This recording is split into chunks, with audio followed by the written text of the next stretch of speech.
Alors, il est vecteur de transformation numérique parce qu'il nous permet surtout d'aller plus vite dans les phases d'implémentation de nos projets, notamment quand on utilise du software as a service ou du platform as a service. Ça nous permet de prototyper très vite, d'utiliser des nouvelles fonctionnalités sans avoir un coût d'acquisition lourd à porter et tout un processus complexe de mise en œuvre interne de technologie. Donc ça nous permet déjà d'accélérer dans les phases amont des projets, notamment tout ce qui est de la phase d'idéation, prototypage, et d'aller plus vite dans la phase d'industrialisation, donc de mettre plus vite des technologies à la disposition de nos métiers. Ça nous permet également d'entrer dans une démarche beaucoup plus agile de fail fast, puisque en fait, quand on décide que le projet ou le prototypage n'est pas le bon, ça nous permet d'arrêter et tout de suite de supprimer les coûts d'infrastructures qu'on aurait mis en place auparavant.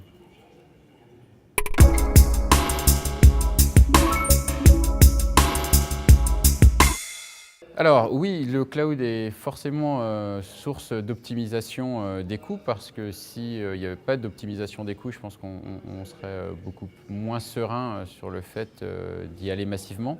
Alors pourquoi c'est une source d'économie pour nous? C'est une source d'économie déjà dans notre capacité à mettre en œuvre, parce qu'en fait il y a beaucoup plus de choses qui sont automatisées et donc on a beaucoup moins d'actes manuels à faire pour mettre à disposition des services pour nos métiers.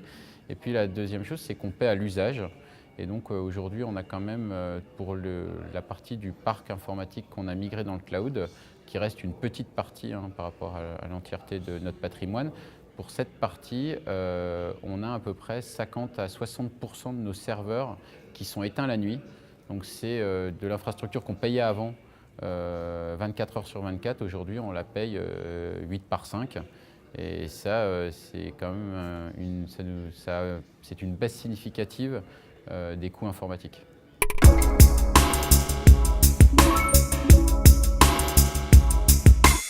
Les sources d'innovation, elles viennent surtout avec notre capacité à faire l'acquisition de nouvelles technologies qui d'ailleurs ne sont souvent plus disponibles que dans le cloud.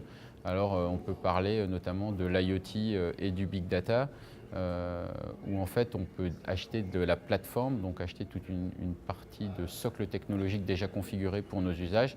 Et nous, notre travail, c'est d'y rajouter juste la surcouche SNCF, celle qui fait que ça devient utilisable par nos métiers.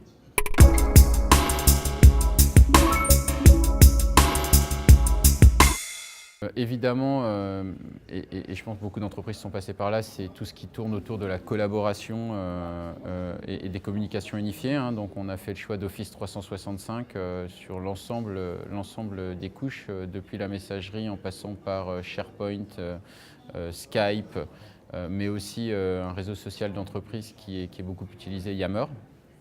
Comme CRM, on a Salesforce, qui est aussi un pan très important de notre relation aux clients. Et puis on a nos plateformes IoT chez IBM, Big Data chez Microsoft, et on a l'application de mobilité SNCF qui tourne chez Amazon.